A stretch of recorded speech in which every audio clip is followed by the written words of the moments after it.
Neoliberalismo en México y su implementación. Como primer acercamiento se puede entender que el neoliberalismo es un modelo donde el gobierno prefiere no intervenir ni se involucra en la producción o protección de alguna área en lo específico. Para ello, su tarea es facilitar las actividades de las empresas privadas, allanándoles el camino para que realicen su actividad. De acuerdo al doctor Sergio de Ávila Ruiz, sostiene en la página 2, tercer párrafo de su obra, la teoría liberal y la neoliberal engloban una serie de ideas sobre el Estado, la economía y la sociedad. Propone un programa político con implicaciones en lo jurídico y lo institucional de los países que la han adoptado.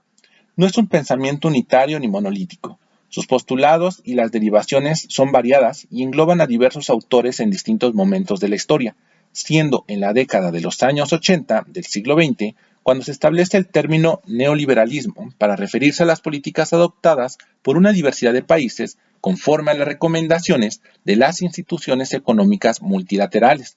Es, por tanto, un conjunto de ideas o un constructo teórico que se cristaliza en proyectos y programas políticos y económicos. Lo dicho por el autor debe entenderse conforme se relacionan diversos elementos, como el mercado, el Estado, la libertad individual, entre otros. En el caso del primero, el mercado, se entiende en función de las oportunidades del individuo y su libertad para elegir, es decir, lo consideran un consumidor, el cual puede optar por productos que se encuentren en competencia y que tienen características que el comprador puede apreciar, como calidad, precio, la posibilidad de acceder a ello y la satisfacción de la necesidad que el mismo comprador les atribuye. En cuanto al Estado, su relación se percibe a raíz de ser el garante de que el mercado pueda ser el marco que regule los precios mediante la oferta y la demanda. Se puede entender que las funciones del Estado se basan, en este modelo, en reorientar su función y en ello atribuirle responsabilidades frente al mercado, mientras disminuye su participación en otras áreas, que pasan a ser controladas por la oferta y la demanda.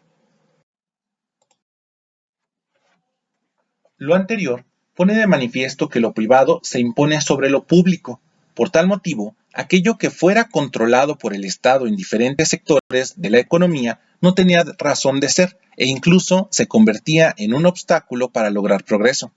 Esto fundado en la idea de la baja calidad de los productos creados en empresas estatales, la incapacidad de competir con otras empresas y los altos costos ligados al presupuesto público. El doctor de Ávila lo define en los siguientes términos. El neoliberalismo propone una nueva relación entre el gobierno y la sociedad a la cual sirve. En lo filosófico, tenderá hacia la transición del pragmatismo político al libertarismo, y en lo económico, tenderá a crear programas de reformas que las naciones adoptarán de acuerdo a sus propias características. Uno de los argumentos más utilizados para su promoción es la idea de la eficacia del mercado, que logra hacer las cosas mejor y con menos recursos, así como la defensa de la libertad individual, que solo puede ser posible en un ambiente neoliberal, que es una respuesta en dirección contraria a la tendencia imperante después de la Gran Depresión, cuya palabra clave será privatización. El Estado es importante para la consolidación y existencia de los mercados. Es un garante de la paz y de la defensa de la vida y la propiedad privada, que posibilita las relaciones privadas de comercio, consumo y de producción, pero no puede proveer eficientemente servicios, incluso los policíacos, ni ser un productor competitivo. Lo dicho por el doctor de Ávila, hay que agregar que para el neoliberalismo el transporte, la educación, la salud, los servicios penitenciarios e incluso la policía deberían ser dirigidos por empresas y no por el Estado, y menos ser gratuitos.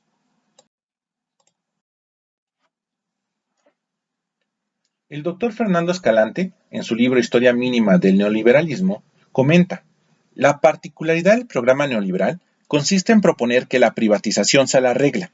La idea es conocida, en general, cualquiera que sea la actividad, se supone que, al no haber competencia o al no haber un incentivo de la ganancia, al no haber propiamente mercado, las instituciones públicas serán poco eficientes, harán malas cosas y terminarán desperdiciando recursos, donde los particulares interesados en hacer negocio podrían ofrecer muchos mejores resultados. La idea suele reforzarse retóricamente mediante el contraste entre la imagen de un sector privado eficiente, sensible a las necesidades de los clientes, y un sector público cerrado, burocrático, autoritario, llevado de la inercia, que impone los criterios sin atender a nadie. Como lo destaca el doctor Escalante, el tema elemental es la privatización de empresas del Estado que deben ir a los particulares, ubicándonos en el periodo de los años 80 y 90, donde existía una gran cantidad de empresas en funcionamiento que el Estado adquirió, en algunos casos, para evitar que se perdieran los empleos. Algunos antecedentes a su implementación en México se encuentran en el Consenso de Washington, donde las potencias económicas impulsan reformas políticas con el fin de implementar el neoliberalismo en los países en vías de desarrollo. Entre ellas se pueden destacar el déficit presupuestario, reorientar el gasto público, la reforma tributaria, liberación financiera, el tipo de cambio unificado, aranceles que reemplazan restricciones comerciales, derribar barreras comerciales, derechos de propiedad, privatizar empresas estatales o permitir entrada de nuevas empresas. Para su implementación, tiene gran influencia el Fondo Monetario Internacional y el Banco Mundial.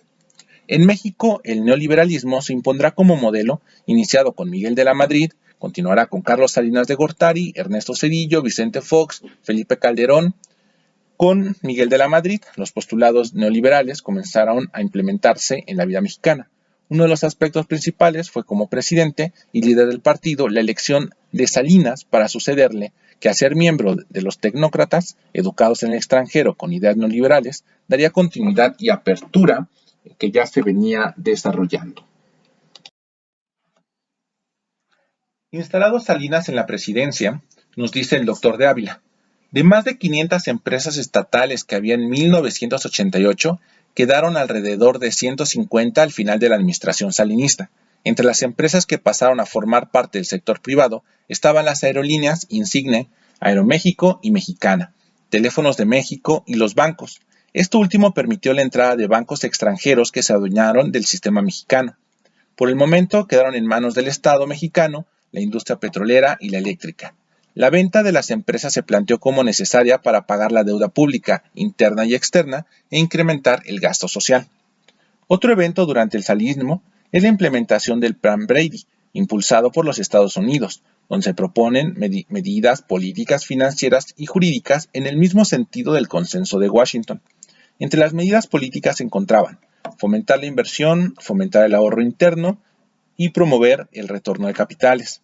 Las medidas financieras eran la recompra de efectivo, la conversión de deuda vieja en nueva con plazos fijos a tasa fija y la sustitución de deuda por inversión.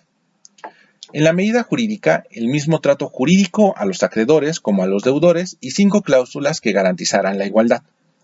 Durante el salinismo, las reformas estructurales se basaron en la desregularización de mercados, la privatización de la banca y la privatización de los ejidos.